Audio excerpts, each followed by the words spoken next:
નમસ્કાર દોસ્તો, ફરી એકવાર આપ સૌનું હાર્દિક સ્વાગત કરું છું ગુજરાત ગવર્મેન્ટ જોબના યુટ્યુબ પ્લેટફોર્મ પર. વેસ્ટ રિજિયનમાં રેલવે રિક્રુટમેન્ટ આવી ગઈ છે. ફાઇનલી સપ્ટેમ્બર મહિનાની 23થી લગભગ આ ભરતીના ઓનલાઈન ફોર્મ શરૂ પણ થઈ ગયા છે. ખાસ વાત એ છે કે પરીક્ષા વગર જ તમને આ ભરતીની તાલીમ મળશે. દોસ્તો, વિડીયોમાં આગળ વાત કરીશું એના પહેલાં આવી સરકારી ભરતીઓની અપડેટ માટે આપણા યુટ્યુબ પ્લેટફોર્મ પર જોઈન કરી શકો છો, જેથી કરી આવી આવનાર ઇન્ફોર્મેશન સૌથી પહેલાં તમને મળતી રહે. દોસ્તો, official notification government of India ministry of railway western railway તરફથી આવેલ છે. આ નોટિફિકેશન પ્રમાણે રેલવે રિક્રુટમેન્ટ સેલ જાહેરાત ક્રમાંક RRCWR 03/2024 એપ્રેન્ટિસ માટેની આ ભરતી, જેની જાહેરાત તારીખ છે 20 સપ્ટેમ્બર.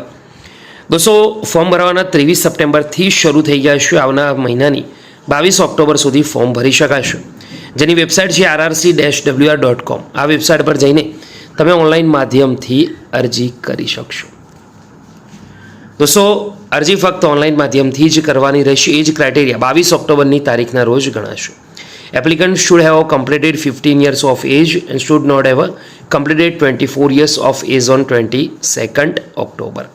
15થી 24 વર્ષની એજના ઉમેદવારો અરજી કરી શકશે, જ્યારે SC/ST OBCને 5 વર્ષની, PWD કેટેગરીના ઉમેદવારોને 10 વર્ષની છૂટછાટ છે તે મળવાપાત્ર છે.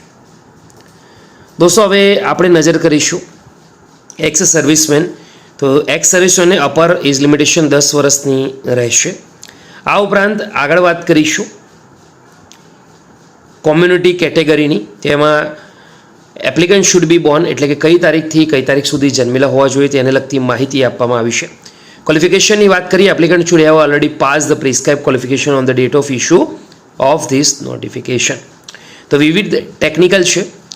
એજ્યુકેશન ક્વોલિફિકેશનમાં ઓછામાં ઓછું ધોરણ 10 પાસ તો હોવા જોઈએ. એના પછી જે ITI જે તે ફિલ્ડમાં હોય, જેવું કે fitter, welder, turner, machinist, carpenter, painter, mechanic, diesel, mechanic, motor vehicle, એમ જે પણ ઇલેક્ટ્રિશિયન છે, પ્રોગ્રામિંગ છે, કોપા, તો આની અંદર ટેકનિકલ લાયકાત ધરાવતા હોવા જોઈએ.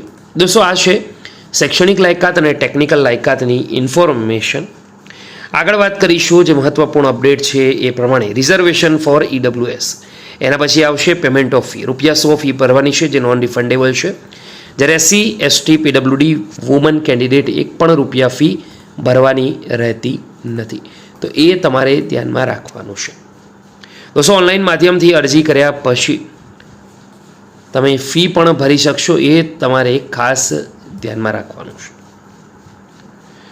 લોકોમોટર ડિસેબિલિટી LD, ફિટર, ટર્નરમાં કઈ રહેશે, વેલ્ડર, ઇલેક્ટ્રિશિયન, મશીનિસ્ટ, શેમાં કઈ રહેશે એની સંપૂર્ણ જાણકારી આપી છે. એકવાર જરૂરથી દોસ્તો નજર કરી લેજો, જેથી કરીને તમારા ડાઉટ છે એ દૂર થઈ જાય.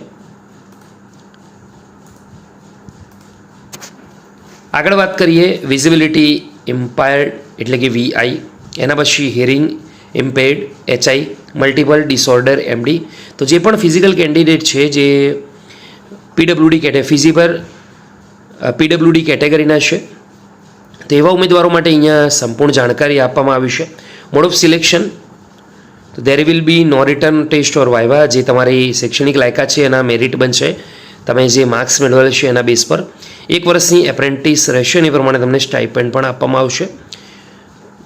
દોસ્તો, ડોક્યુમેન્ટની વાત કરીએ, SSCનું certificate, date of birth, consolidate ITIની marksheet, national trade certificate issue by NCVT, caste certificate, disability certificate અને ડિસ્ચાર્જ સર્ટિફિકેટ, એટલે કે સર્વિસ સર્ટિફિકેટ. તો આ છે ઇન્ફોર્મેશન. આશા રાખું છું વિડીયો ગમ્યો હશે. ટોટલ 28ની આ PDF છે દોસ્તો. લાગતા વળગતા જે ડોક્યુમેન્ટ છે આમાંથી તમારે ડાઉનલોડ કરી દેવાના રહેશે, જેથી કરીને જે તે તમારા ડાઉટ હોય તે દૂર થઈ જાય. આશા રાખું છું વિડીયો સંપૂર્ણ ગમ્યો હશે. લાઇક કરજો, બીજા સુધી શેર કરવાનું ભૂલતા નહીં.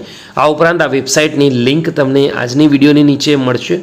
દોસ્તો, એકવાર વિઝિટ જરૂરથી કરી લેજો, જેથી કરી જે તે તમારા ડાઉટ છે તે દૂર થઈ જાય. ફરીવાર મળીશું. ત્યાં સુધી ગુડ બાય, ટેક કેર, જય.